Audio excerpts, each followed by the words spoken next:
Hallo maatjies, dis weer juffrou Riekie met my Rondom Talie aanvangslees en skryfboek. In ons Rondom Talie boek is daar verskeie interessante bladsye voordat jy by jou leeslessies kom.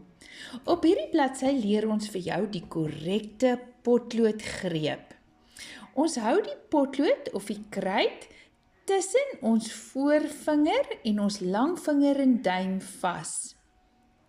Jou voorvinger moet die potlood stuur en beheer en jy druk langs jou langvinger vas en jou duimpie klem hom vas. Om dit so vas te hou maatjies, laat jou langvinger op jou potlood lê is heeltemal verkeerd.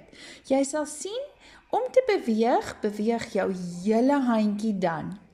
Maar sodra jy die korrekte potloodgreep het en jy hom teen jou langvinger vasdruk met die voorvinger op die potlood, kan net jou vingertjies beweeg. Jy het dit nodig wanneer jy groter is as jy moet vraestelle beantwoord en baie vinnig moet kan skryf. Dan beweeg net die voorvingers en jou handjie word nie so moeg nie.